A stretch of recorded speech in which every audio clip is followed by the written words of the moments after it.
Dans beaucoup d'entreprises SaaS, le problème n'est pas vraiment le produit en soi. Le problème est que personne ne comprend vraiment ce qu'il fait, ni pourquoi il est différent des autres. Et quand le positionnement est flou, tout devient plus difficile. Acquisition, cycle de vente, pitch commercial. Dans cet épisode, j'ai le plaisir de discuter avec Gaspard Pastural, consultant en product marketing spécialisé en positionnement et messaging pour les entreprises SaaS B2B. Après plusieurs années en growth marketing et en agence, il accompagne aujourd'hui des entreprises tech pour clarifier leur positionnement et transformer cette clarté en résultats marketing et commerciaux. Dans cet échange, Gaspard partage sa manière très pragmatique d'aborder le product marketing, partir du business, comprendre les besoins clients, pour construire un positionnement qui impacte vraiment les ventes. Dans cet épisode, vous découvrirez comment son expérience passée en growth marketing impacte sa façon de faire du PMM avec une approche héroïste, comment rendre le positionnement un levier marketing puissant, la logique du Purple Ocean pour se différencier dans un marché déjà existant et saturé, pourquoi dire nous sommes les meilleurs n'est vraiment pas une bonne stratégie à adopter, et enfin comment faire vivre un positionnement dans le temps et surtout au sein de l'entreprise pour éviter qu'il reste dans un document Word oublié par tous. Bonne écoute. Salut Gaspard, comment tu vas? Salut Carlotta, ça va et toi? Ça va très bien, hyper contente de faire cet enregistrement avec toi. Ça fait hyper longtemps que c'est prévu, donc enfin on peut le faire. C'est vrai que ça fait un moment, mais bon, on y vient, ça y est, c'est le Exactement, jour J. le jour J. Est-ce que pour ceux qui ne te connaissent pas, tu peux te présenter en quelques mots, de dire ce que tu fais, qui tu es? Bah oui, moi c'est Gaspard Pastural, je suis consultant indépendant en product marketing pour les entreprises dans la tech en B2B, donc beaucoup de software, SaaS, des logiciels. J'ai des clients en France et à l'international, donc quelques-uns États-Unis, Canada et beaucoup en Europe du Nord, Allemagne, Pays-Bas, Suède, Royaume-Uni et éparpillé un peu partout, Espagne, en Inde, etc. Mais en gros, je suis spécialisé en positionnement et en messaging, donc en gros tout ce qui est de comment on détermine comment présenter la solution, le produit qu'on vend, de sorte à ce que nos cibles, nos clients cibles, le comprennent, voient sa valeur et sa différence par rapport aux alternatives, et passent à l'action, décident de l'acheter, ou à minima, se rappellent jusqu'au jour où ils ont vraiment le besoin de ce produit. Trop bien. Et justement, ce qui te rend assez unique finalement, enfin, en tout cas, j'en ai vu peu aujourd'hui, c'est que tu viens pas du product marketing et tu viens plutôt de la partie acquisition du growth marketing. T'as bossé en agence. Du coup, je serais hyper curieuse d'en savoir un peu plus sur justement ce que cette expérience t'a appris et comment finalement t'en es arrivé à faire du PMM pour potentiellement des personnes qui sont en acquisition et qui se disent finalement il y a une route qui peut se faire. Je suis arrivé par une porte totalement différente. Moi, je suis arrivé il y a longtemps par la photo. En fait, Ok, et je suis arrivé dans les agences de pub comme ça et j'ai voulu me reconvertir et apprendre un maximum de choses en très peu de temps. Donc j'ai fait beaucoup d'agences, 4-5 agences, ads, social, contenu, CRO, UX, jusqu'à arriver à une agence de growth marketing qui s'appelle Spag et qui avait racheté Germinal à l'époque, était des premières dans ce domaine-là. Donc je travaillais dans les deux et je faisais à la fois la partie communication inbound pour l'agence et un peu tout marketing pour les clients. Donc, ça peut être de l'acquisition, des campagnes, de l'email aux ads, au contenu, à tout. Et product marketing, j'y suis arrivé par hasard. C'est qu'en fait, quand je me suis lancé en tant qu'indépendant, je voulais avoir plus d'impact pour mes clients. Et je me dis, bah tiens, à force de faire des campagnes, c'est bien, j'ai des résultats, mais ce qui fait vraiment la différence, c'est quand on revoit la partie en amont, les messages, comment présenter le produit, le positionnement. Et en fait, en remontant, on m'a dit, mais là, tu fais du product marketing? J'étais pas au courant, qu'est-ce que c'est que ça? Je connais pas. Et j'ai découvert il y a à peu près 3 ans ce que c'était et m'a dit bah très bien, je vais me définir comme ça maintenant. Donc c'est plus comme ça via l'expertise que le métier en lui-même. est-ce que ça impacte justement ton expérience passée a un impact justement sur ta manière de faire les choses et de penser même les sujets? Totalement, je pense. Je pense que de base, on est tous la somme de nos expériences, mais en fait, le growth marketing, product growth, etc., c'est une approche très héroïste, très orientée. C'est vraiment, on peut résumer à de la demand gen ou lead gen, ce qui va vraiment être croissance du business derrière. Et tout ce que je fais en product marketing, c'est dans ce but-là. Le positionnement, j'ai horreur des decks un peu qui servent à rien dans un Google Drive, qui sont en train de devenir poussiéreux. Non, moi, c'est vraiment dans le but d'améliorer les ventes, qu'on soit reconnu pour être choisi par les acheteurs, qu'on crée plus de conversations, qu'on améliore les résultats des campagnes marketing. Donc actuellement, quand je fais mon métier de stratégiste en tant que product marketing ou dans ce domaine-là, après j'aide à le mettre en action. Donc c'est un peu ce qui me différencie moi parmi les différents consultants de ce domaine-là, c'est que après quand il y a la stratégie de positionnement, Comment on le met en place? Moi, je le mets en place dans les campagnes marketing, pour les commerciaux, comment concrètement ce qui vient après, quoi. Ok. Avec un but business, quoi. Oui, donc tu t'amènes vraiment cette partie en effet business et justement ce qui est souvent parfois reproché, c'est que le sujet positionnement messaging c'est très ça peut être très théorique, un document et puis après on Mm. n'en fait plus grand Ouais. chose. Le plus important c'est qu'est-ce qu'on en fait après et comment tu le transformes en de vrais assets pour de l'acquisition, de la rétention, de l'engagement, peu importe l'objectif. Et donc du coup toi tu arrives vraiment à aller jusqu'au bout du funnel quoi finalement. Bah, j'essaye, c'est ce que je fais avec chaque client, parce que après, c'est bien beau d'avoir un beau positionnement, une belle stratégie sur le papier, et d'avoir une jolie homepage, mais après, on fait quoi? Et en fait, si jamais les clients peuvent pas le faire eux-mêmes, j'aide à temps partiel pour le faire. Sinon, je mets en place, je dirais des freelances, ou alors je vais coacher leurs équipes, je fais de l'accompagnement, mais mon but, c'est vraiment que ça ait un impact après, que ce soit tangible, Mm. que ce soit pas juste il y a une grosse partie de valeur qui est sur la clarté. Ok, on est au clair sur qui on est, comment on se définit, comment on l'explique, mais c'est toujours dans un but d'avoir des résultats après. Et du coup, comment est-ce que, quand tu bosses avec tes clients, comment est-ce que enfin, typiquement, à quoi ressemble un accompagnement avec toi? Est-ce que c'est plutôt du long terme? Est-ce que c'est vraiment, il y a une problématique et t'es là que sur cette problématique-là? Comment c'est de bosser, de faire du product marketing avec toi? C'est toujours les mêmes enjeux sur lesquels j'interviens. C'est qu'on se rend compte en interne que ou le produit a du mal à être compris, ou alors qu'on est comparé à beaucoup de concurrents, ou alors qu'on a un besoin de revoir comment on explique ce qu'on fait, qu'on se positionne sur le marché, et que ça clarifie tout ce qui va derrière, les messages, les campagnes, les pitchs. Donc c'est toujours ce contexte-là. Et après, moi, ça dépend de ce qui correspond mieux aux équipes en place. Généralement, c'est un sprint pour clarifier le positionnement et la stratégie principale. Donc c'est quelques semaines. Ça va le plus rapide, c'est 2 semaines à 6 semaines, plus ou moins. Et on essaie d'avoir un livrable clé. C'est souvent la homepage, mais ça peut être un deck, en fonction de ce qui est le plus pertinent. Et après, en fonction de comment ils peuvent le mettre en place, je vois pour un accompagnement ou on voit ce qu'on implémente. Justement, s'il y a des personnes aujourd'hui qui nous écoutent et qui veulent aller sur un rôle de PMM et qui ont un peu ce background comme toi, tu as pu l'avoir d'agence, de growth, Mm. est-ce que tu aurais des conseils justement pour faire cette transition? Est-ce qu'il y a des choses qui pour toi étaient aussi plus compliquées finalement quand tu es rentré dans ce monde de product marketing où voilà, tu as peut-être dû te former davantage sur des sujets en particulier? J'ai pas vraiment voulu devenir product marketing manager. Je pense pas que ce soit la bonne voie. En fait, sinon, ça fait un peu le schéma, tu sais, école de com, où je vais dans la com digitale, tu fais un master, et t'as une belle certification, et après, c'est des milliers sur le jeu, sur le marché de l'emploi, et personne ne vous choisit parce qu'il y a trop de monde et les prix sont vers le bas. Je pense qu'il faut plutôt chercher une expertise. Moi, on m'a mis dans la case product marketing, mais je cherchais à faire cette expertise de positionnement et des messages. Les messages pour les campagnes, pour le go-to-market, pour plein de choses. Et je pense que c'est ça qui fait que la passerelle fonctionne. Ok. Je pense que si on cherche une expertise, on est plus valorisé. Donc si par exemple vous cherchez, il y a une expertise dans le product marketing que vous aimez bien, si vous dites que vous faites des decks commerciaux, bah, si vous me dites que vous savez faire des decks commerciaux qui ont augmenté de 20% le taux de closing, qui ont fait un chiffre d'affaires de 400 000 à l'année grâce à vos decks en comparaison, vous serez infiniment plus valorisé que si vous êtes product marketing manager au sens très Mm, large, tu mm, vois. mm. Après, oui, tu peux explorer le reste, mais je vois ça comme une porte d'entrée. Et après, tu vois au fur et à mesure. Comme le positionnement. Tu te positionnes sur un truc précis et les gens qui recrutent un product marketing manager, c'est parce qu'ils ont un besoin précis et après, ils ont trouvé la réponse, c'est product marketing. Personne se dit, il me faut un product marketing Ouais, manager. Ils disent, ah, on a besoin d'aide là-dessus, on a besoin d'aide là-dessus et bah, la réponse est ouais, ça. ouais, ouais, tout à fait. Mais après, je suis très au clair sur ce que je sais faire et ce que je sais pas faire. Mm. Donc, le plus dur, ça a été peut-être de clarifier tout ça, de l'expliquer bien.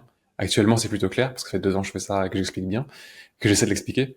Mais je suis très au fait sur le pricing, c'est pas pour moi. Et des trucs comme ça où je sais très bien ce que je sais faire et ce que je sais pas faire, quoi. Ok. Et justement, c'est super intéressant. Est-ce qu'il y a des exemples concrets? Je ne sais pas si tu peux parler sans potentiellement nommer l'entreprise, mais tu as un exemple où justement tu as appliqué à la fois ton expertise de growth et à la fois ton expertise de positionnement de messaging. Tous mes clients, bon, il y en a un qui était plus parlant, c'est, je vais peut-être pas dire le nom, mais qui avait une stratégie de contenu avec beaucoup de SEO, un peu une sorte de blog et un SaaS qui servait à améliorer les compétences dans les fonctionnalités de Excel ou de trucs comme ça, de la suite Microsoft. Et avec l'approche double approche growth marketing et product marketing, je regarde les canaux d'acquisition marketing et aussi le positionnement. Et donc en fait, je me suis rendu compte que oui, il y a un problème au niveau du canal d'acquisition, le contenu, c'était très large, top funnel, pas d'intention d'achat, juste des trucs d'intérêt, l'IA pour Excel, ce genre de choses. Mais après, le positionnement aussi était à revoir parce qu'en fait, ça parlait à tout le monde. C'était, on est pour aller plus vite dans Excel, etc. C'était un besoin très générique. Et en fait, en faisant ce double travail, d'abord le positionnement qui était, en fait, on a une cible dans tous nos clients. On a 80% de nos clients qui ceux qui paient le plus correspondent à telle industrie, telle verticale, tel métier. Et ils ont tel problème quand on regarde les appels commerciaux, quand on regarde comment ils utilisent le produit, etc. Donc, on clarifie toute la partie en amont. Et après, on comprend comment découler ça en marketing. Bah, si on reste sur le SEO, sur le blog, je comprends que ce qui fait qu'ils nous perçoivent comme un truc à acheter vite, c'est quand ils se rendent compte qu'ils ont un problème de performance sur Excel. Et donc le blog, au lieu de faire un blog top funnel, on va faire un truc très précis, un blog d'aide, comment faire telle action sur Excel, sur Power BI, sur etc. Tout un blog d'aide facile à produire. Et en fait, en accumulant les touchpoints en marketing, au bout d'un moment, on va construire un positionnement où dès qu'ils auront le budget pour, ils sauront qu'ils peuvent acheter nos solutions, ils l'auront déjà vu 20 fois avant, à force de venir, tu vois. C'est des très bons résultats cette partie-là, mais j'ai plus les chiffres en tête, mais c'était, enfin, c'est ce genre d'approche où on pense le positionnement et comment ça peut aider à définir ce qu'on fait mieux, et à se positionner pour être plus valorisé et avoir une meilleure porte d'entrée. Mais après, comment on le décline dans les canaux d'acquisition? Ben là, c'était le SEO, mais là, en ce moment, avec un client, c'est pour les très grands comptes. Donc, c'est les decks commerciaux. Donc, c'est plutôt le pitch commercial.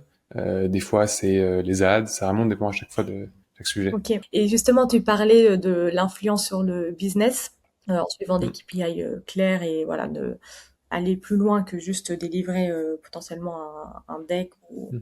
un positioning deck, on va dire. Comment est-ce que toi, tu arrives justement à partager, à influencer le revenu, tu vois, par rapport là, tout ce que tu nous as dit? Est-ce que dès le début, tu penses déjà aux KPIs aux métriques que tu devrais influencer par rapport à ton travail? Comment tu travailles avec les équipes même justement avec tes clients pour vraiment être aligné là-dessus? En fait, moi, je peux pas m'engager sur une KPI parce qu'en fait, je suis pas le seul responsable de la KPI. Donc, en fait, si je dis qu'on va augmenter le taux de closing, c'est pas vrai parce que je connais pas le talent des commerciaux en place. Je veux pas m'avancer là-dessus. Donc, c'est plutôt une question d'approche dans le sens où plutôt que de dire ah bah je vois qu'il faut avoir le positionnement, ok, mais pourquoi? Et en fait, quand on réfléchit un peu en termes de un peu ROI, mais tout ce qui va être priorisation, en quelque sorte, on se rend compte, bah tiens, là où on a le plus d'impact, c'est ici, là où on a le plus d'impact, c'est là, et des fois, faut choisir un peu ses batailles. Et donc pour mes clients, c'est souvent ça, c'est qu'en fait, ils ont un besoin qui est à chaque fois un peu différent. C'est souvent lié à la différenciation, à expliquer leur solution, à avoir des meilleures performances d'acquisition. Et quand on remet un peu de l'ordre dans tout ça, on se rend compte qu'il y a souvent un besoin qui ressort plus que les autres, comment on le priorise, comment on le met en place. Et c'est plus une question de méthode, de façon de penser, que de vraiment dire, bah tiens, je te promets tant de leads d'ici la fin du mois. Parce que c'est pas forcément vrai et qu'un lead ne vaut pas un client. Donc c'est toujours un peu à ajuster. C'est plutôt une approche qu'une promesse à chaque fois. Ok. Je sais pas si c'est clair dit comme ça, mais c'est vraiment en fait dans une logique plutôt business, mais je vais pas non plus me positionner sur une KPI parce que ça me mettrait en bas dans la mauvaise Hmm. posture. En gros, une posture réactive plutôt que préventive ou une Ok. mauvaise approche un peu urgente alors qu'en fait vaut mieux faire des fondations. Donc ça dépend un peu à chaque fois. Ok. Et on attend, enfin, typiquement quand tu bosses avec un client, est-ce qu'il attend de toi que tu donnes quand même des infos sur bah, comment est-ce que tu vas impacter de manière positive le Oui, business. Enfin, oui. comment ça, du coup, tu arrives à le gérer si, bah, en effet, on peut pas dire bah, on va faire plus 20% Mm. sur le taux de closing, par exemple, j'ai n'importe quoi. En effet, il y a plein de d'autres personnes impliquées. Et du coup, comment est-ce que ça, tu arrives à le gérer? Ouais, c'est plus dans la communication, dans le sens où quand je parle avec les dirigeants, moi je travaille avec les CEO, les CMO, des gens qui sont là pour driver le business derrière. On va aller sur un langage qui est autour de ça et je vais plutôt parler en pain point, un problème. On a telle opportunité ou tel problème avec notre cycle de vente. On a tant de prospects qui arrivent qui ne sont pas au courant de ce qu'on fait, ou on a tant de gens qui sont un peu des bloqueurs et je trouve un peu des problèmes.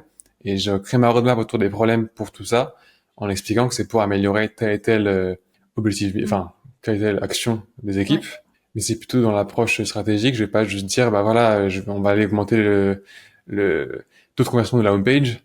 Non, je vais dire, ok, il faut que la homepage explique ce qu'on fait pour que les gens puissent en savoir plus. Ça nous aidera à être mieux perçus. Et normalement, ça va nous aider après, quand les commerciaux arrivent, à avoir des gens plus qualifiés. Et en fait, c'est plus expliquer. Ouais, c'est un peu du coaching sur du marketing de manière générale aussi, en fait. C'est un peu tout ce que les prestataires font, je pense, un peu à leur façon. Oui, oui. Bah, c'est vrai que c'est difficile, ça, à chaque fois, c'est vraiment le sujet numéro un du product marketing.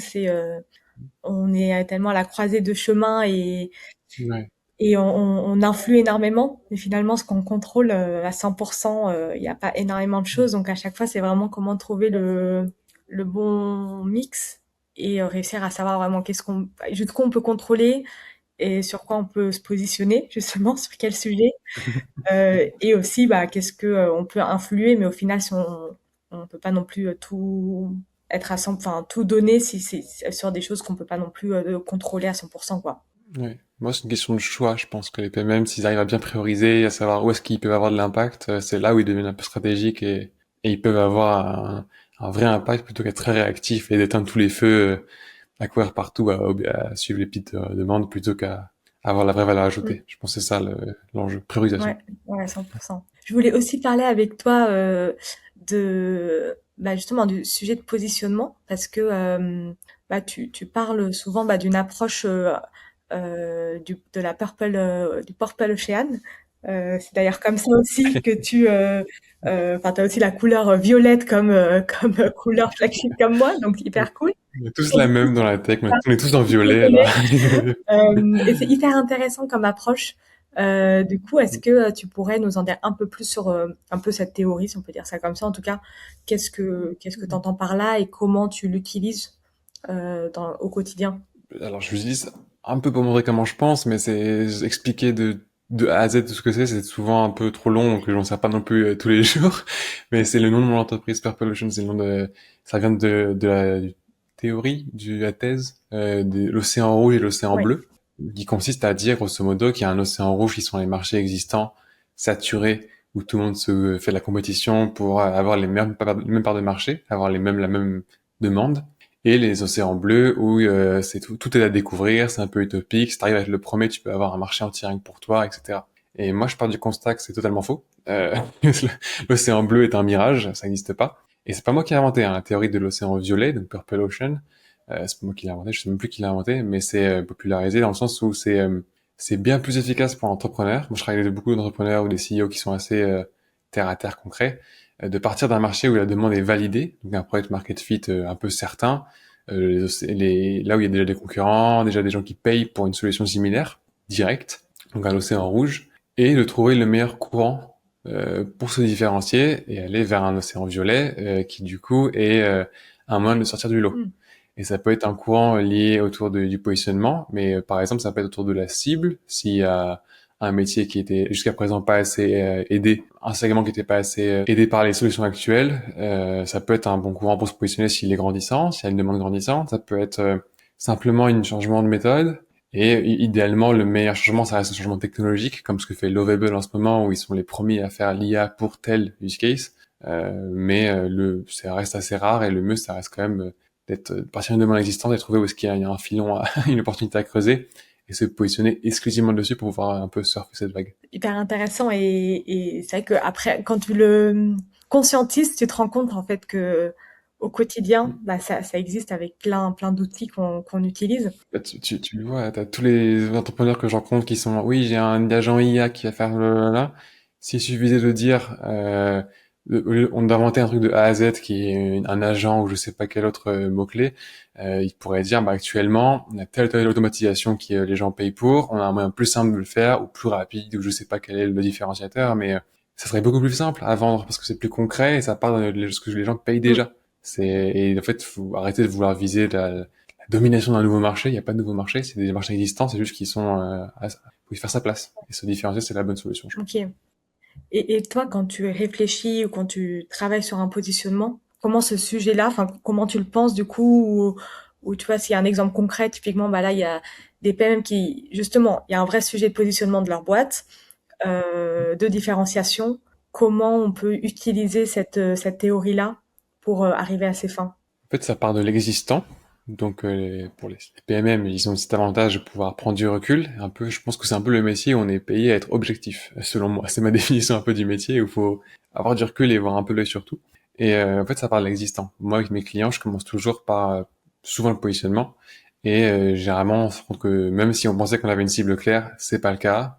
Donc on clarifie déjà qui sont nos vrais clients dans notre CRM, ceux qui payent le plus, ceux qui ont le plus de valeur, ceux qui restent le plus longtemps. Je vais écouter les appels des commerciaux. Je vais aller voir, ok, à quel moment les gens réagissent, à quel moment les gens sont intéressés, quels mots-clés ont les prospects quand ils arrivent en appel, qu'est-ce qu'ils recherchent. Et petit à petit, généralement, tu trouves des patterns, tu trouves des choses qui vont te permettre d'identifier une récurrence qui pourrait être intéressante si on capitalisait dessus. Et après, c'est une question de choix. En interne, tu vas petit à petit trouver ces informations-là, et pour améliorer ce que tu fais en interne et à coup d'impact à différents moments du funnel. Et petit à petit, tu peux dire, OK, maintenant on a la clarté sur, en fait, c'est la direction qu'il faut qu'on essaye de prendre pendant quelques mois. Et OK, ça nous fermera peut-être des portes de faire un choix un peu positionnement un peu plus Mm. précis.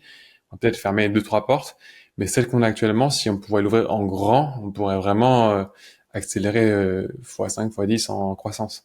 Donc ouais, c'est une question de dosage et de trouver un peu ces patterns-là et au fur et à mesure de voir comment les implémenter en interne pour que ça amène petit à petit toute l'entreprise à pivoter dans la bonne direction, mais en commençant à ce que tu peux faire, ce que tu peux influencer. Ok. Moi, j'ai celui en tant qu'indépendant d'arriver dès le début avec le CEO, donc c'est plus facile, mais en interne, ça a l'air un peu plus dur, mais ça se fait. Ok, ouais, donc c'est pas du tout une approche radicale finalement, c'est aussi aller tester, itérer et dès qu'on le sent, Mm. enfin dès qu'il y a des validations, on va dire, aller vers cette direction quoi, et se rapprocher à chaque fois. C'est du growth marketing, c'est test and learn et tu vas au fur et à mesure. C'est pour ça que j'ai cette approche-là. Après, tout ne peut pas être testé.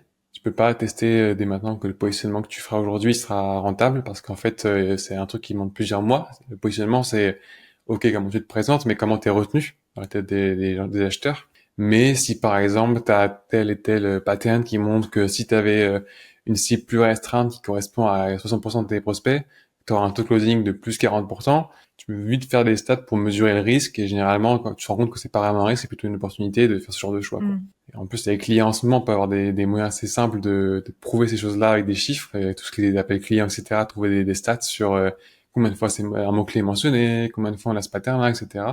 Donc je pense que les chiffres peuvent aider à prouver tout ça. Et oui, l'approche de tester au fur et à mesure, mais les chiffres aident beaucoup à convaincre. Oui, ouais, totalement. Je me souviens que tu avais, dans une interview, je crois que c'était avec Bulldozer, où tu avais parlé Ouais.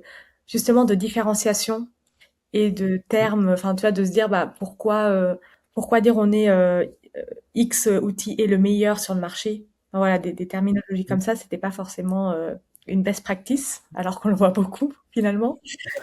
Ouais. Je sais pas si tu te souviens de ça, mais est-ce que tu pourrais nous en dire Oui, un peu oui. plus justement sur cette approche-là, parce que j'avais trouvé que c'était hyper intéressant. De mémoire, le titre c'était Pourquoi être le meilleur est un piège concurrentiel, quelque chose Peut-être, comme ouais. ça. Quand on se positionne et qu'on dit qu'on fait, on explique un peu mieux ce qu'on fait, on choisit un peu par quel raccourci on peut se présenter face à un client. Quel raccourci mental on peut utiliser pour qu'on rentre dans la tête des gens, pour qu'ils se comprennent ce qu'on fait et nous retiennent. Donc ce raccourci, ça va être les catégories. Je suis un CRM, je suis un, un outil d'automatisation, enfin ce genre de choses, de raccourcis. Et après, il y a tout ce qui va être différenciation, tout ce qui va être adjectif ou façon de définir pour dire qu'est-ce qu'on fait de différent par rapport aux autres. Le piège, c'est de se mettre dans une posture très frontale par rapport au concurrent. Et quand on dit qu'on est un adjectif de comparaison, donc meilleur, plus rapide, plus robuste ou plus sécurisé que je sais quoi, ça invite à comparer. En fait, si jamais tu me dis que t'es le meilleur, c'est qu'il y a un deuxième. Mm. Et moi, peut-être que je serais intéressé par le premier, pas par le deuxième, mais je vais quand même regarder le deuxième pour être sûr, quoi. C'est la meilleure voiture, peut-être que je veux la moins chère. En fait, tu te mets dans une posture où tu es à la fois à risque parce que tu ne sais pas si ça correspond à ce que les gens recherchent, et tu les invites à comparer. Donc, plutôt que de se mettre dans une posture un peu perdante qui rallonge les cycles de vente et qui se met dans une posture qui frontalement nous n'est pas favorable, je pense qu'il vaut mieux se différencier par expliquer ce qu'on fait d'une façon claire, par plein d'autres façons qui sont expliquées dans l'expérience client, comment on découvre la solution, comment je l'apprends plus, comment je me forme et comment je deviens petit à petit la référence pour ces clients-là, pour ces prospects-là.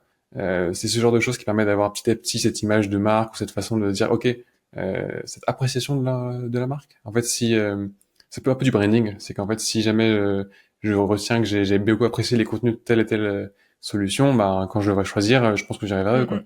Et après, oui, si inverse, je vois une marque qui me dit que je suis le meilleur, je vais peut-être pas avoir confiance tout de suite. Ouais. C'est pas forcément la meilleure posture. Ok. Ouais, il y a vraiment cette notion de préférence. Et enfin, c'est Oui, presque enfin là, c'est des biais psychologiques aussi dont on parle. On a toujours mm. envie de comparer. Il y a un peu aussi cette notion de jamais vraiment accepter Mm. ce qu'on nous dit. Enfin, c'est le meilleur. Bah, je suis pas d'accord. C'est moi qui dirais si c'est le meilleur ou pas, quoi. C'est ça. En fait, l'étape numéro un, c'est de trouver le product market fit, et du coup, t'es sur une demande où les gens vont pas avoir le choix, ils vont acheter. Tu pars de ce constat-là. Imaginons qu'ils ont pas le choix, ils vont acheter. Est-ce que tu as intérêt à dire ce genre d'argument qui te met dans la même position, va voir les autres et fais ton avis toi-même, ou t'as intérêt à, par différents moyens de marketing, de montrer, prouver, d'augmenter tes chances directement et sans passer par la comparaison avec les concurrents. Mm. C'est un peu cette approche-là que je prône, mais après, c'est évidemment, tout le monde peut l'appliquer à différentes échelles, mais oui, j'aimerais bien éviter de voir des SaaS avec écrit «Je suis le meilleur», en gros, sur mon, sur ma homepage. Je comprends. Est-ce que peut-être pour terminer la discussion, tu aurais un ou des conseils ou même des erreurs à éviter que peut-être tu as fait aussi quand tu as commencé sur l'approche product marketing et comment vraiment réussir à travailler ce sujet de positionnement, notamment quand il y a pas de positionnement, il faut en faire un, mais il y a aussi, et souvent c'est même plus compliqué quand il y en a déjà un qu'il faut le revoir. Comment est-ce que est-ce que tu as une approche, des conseils là-dessus? J'en ai beaucoup, je vais pas te, ça va être un long podcast si je dis tout. Non, je vais résumer à ce qui compte au final, c'est pas vraiment le positionnement, c'est à quel point tu peux le faire vivre, dans le sens où je- les erreurs que j'ai fait au début, c'était d'arriver une grosse machine de guerre en disant voilà, il y a tant et tant à casser, on va tout refaire ça, comme ci, comme ci. Et en fait, une fois que j'étais plus là, ça se cassait un peu, c'était un château de cartes. Mm. Et en fait, ce qui compte plus que ça, c'est comment tu vas aider les autres parties prenantes à faire vivre ce positionnement. L'étape numéro un, oui, c'est la clarté sur comment on se définit, etc. Mais si après coup, t'as pas un moyen d'aider les gens à mettre ça en œuvre, que ce soit dans leur métier, au marketing, commercial ou juste en interne, ça va s'effondrer, ça marchera pas. Donc moi, je dirais que avant de privilégier les résultats et on se presse comme ça parce qu'on veut faire ses preuves, parce qu'on est fier de ce qu'on a eu comme stratégie en tête, il faut commencer par étape, convaincre les différentes personnes, rationaliser les choses, aligner tout le monde et c'est vraiment de l'enablement, mais à toutes les échelles, en fait. Je pense que c'est un peu la priorité du... Sinon, la stratégie n'est jamais appliquée et c'est le pire truc, d'avoir une stratégie qui est super mais qui reste sur un doc perdu. Et c'est ce qui fait que des fois des gens restent bloqués entre deux positionnements et pas au clair, c'est qu'en fait ils savent pas comment l'appliquer ou alors ils sont pas forcément ralliés à la Ouais, même idée. carrément, merci. Euh, et du coup, j'ai une autre question. Ah, vas-y, vas-y. Est-ce que concrètement, comment toi tu fais vivre le positionnement une fois que tu pars? Est-ce qu'il y a des decks concrets ou des formations que tu fais justement pour que ça vive? Comment est-ce que là-dessus aussi, si ça peut donner des idées? Euh, Alors c'est un enjeu où je progresse constamment, hein, donc je vais dire où j'en suis ouais. actuellement. C'est dès le début impliquer les personnes qui seront un peu vecteurs de mouvement dans l'entreprise, de changement. En fait, c'est un peu de la conduite du changement dans le sens où il faut qu'après ça change durablement. Donc ça se fait en impliquant les bonnes personnes assez tôt dans le process. Donc avant, je devais travailler avec les CEO directement et au bout d'un moment, je leur dis bah voilà, débrouille-toi avec la stratégie. C'était pas forcément idéal. Maintenant, je suis avec la CEO OK pour les étapes principales et après au fur et à mesure, je vais aller voir directeur produit, commercial, CMO. Alors que oui, ils vont avoir des impacts un peu différents. Je pense que le positionnement va peut-être un peu moins influencer la roadmap parce que ça dépend un peu, enfin tout ce qu'ils produisent, c'est un peu différent. Mais le fait de les avoir, ça fait un peu des ambassadeurs en interne, ça fait des alliés. Mm. Donc c'est plus une question de process. Après, tout ce qui est support et des livrables, ça va être bah oui, je commence toujours par un deck super clair de 5 slides qui dit qu'est-ce qu'on est, pourquoi on fait ça et les 5 messages clés quoi. Le problème qu'on résout, comment on le présente, etc. Ça clarifie tout le monde, enfin ça clarifie l'idée, le positionnement pour tout le monde de façon très claire. Et après, les trucs un peu d'alignement, tout ce qui va être homepage, genre un peu de livrable un peu clé. Et là, je travaille en ce moment, je creuse un peu avec je vais voir avec ce que font actuellement un des gars de We Are Not Marketers où tu as participé, Yeah. lui, il fait des GPT, enfin des IA pour tout ce qui est messaging, Oui, pour aider les équipes marketing à s'assurer que le message est le même et le consistant à travers toutes les différentes communications. ok. Je pense qu'il y a pas mal de trucs comme ça un peu à creuser où je suis en train de faire un peu ma place dans tout ça, mais il y a plein de trucs à creuser pour aider vraiment au quotidien à que ça vive et que ça soit pas juste dans nos têtes, quoi. Ok. Ah, trop bien. Ah, je vais me renseigner aussi. J'avais vu Cassie, Ouais, ouais, c'est... mais là, ça me parle. Ah bah, je suis à fond là-dedans en ce moment. Tout ce qui est sales Ouais. intelligence, donc tout ce qui va être les workflows à base de trouver, d'agréger les insights d'appels commerciaux, Mm. tout ce qui va être étude des comportements sur les sites, et après aider les équipes avec les IA ou même les documents internes ou les démos interactives, hein, des choses un peu Ouais. tout ce truc-là un peu d'outillage que j'étais redécouvre en quelque sorte, et c'est un peu mon sujet du moment que j'aimerais bien creuser. Trop bien. Bon, bah, n'hésite pas à nous partager des tips. Je Je suis mettrai tout en commentaire, tous les différents livres, de contenu, etc., que tu penses pertinents pour la communauté. Faut que je développe ça plus, mais c'est un peu ma petite passion de la fin d'année, là, avant 2026, donc Canon. Et justement, on va passer aux 3 dernières questions. Peut-être c'est- peut-être que ça va être dur pour du toi. coup, du coup, Ça va être dur pour toi parce que je vais te poser la question de est-ce que tu recommanderais un livre ou un podcast? Est-ce que tu as une ressource à partager là qui te vient vraiment top of mind? ah bah oui, bah je vais plugger mon podcast à Ah moi, bah oui, pardon. évidemment. Bah oui, attends, Bah oui, oui, bah moi, j'ai vas-y. un podcast en anglais où j'interviewe des fondateurs de SaaS, des entrepreneurs, et sur comment ils ont réussi à avoir Mm, la traction marché, marketing commercial.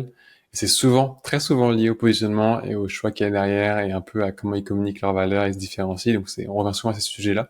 Je suis pas comme toi, c'est vraiment je suis à 5 épisodes pour l'instant. C'est pas aussi avancé que ton podcast, mais ça prend forme et je suis très content des résultats jusqu'à présent et des conversations que j'ai eues. Et après, sinon, un livre, peut-être Positioning par Al Ries, qui est un peu le classique en positionnement, qui est le guide, la référence, la Bible pour le positionnement. canon. Et enfin, bah du coup, où est-ce que les auditeurs ils peuvent te contacter s'ils veulent en savoir plus sur toi, sur justement tous les contenus? Bah, LinkedIn, Évidemment. c'est classique, hein. Venez sur LinkedIn et s'il y a besoin d'aide pour expliquer, positionner ou différencier votre solution, vous pouvez m'écrire avec plaisir pour avoir une discussion à l'occasion. Trop bien. Merci Gaspard encore une fois et je te souhaite une bonne journée. Merci Carlotta pour l'invitation et bonne journée à toi et bonne fête. Merci. Salut. Merci d'avoir écouté cet épisode jusqu'au bout. Si l'épisode t'a plu, n'hésite pas à le partager sur LinkedIn en me taguant. Tu peux aussi me soutenir en laissant un avis 5 étoiles sur Apple Podcast et me laisser un commentaire.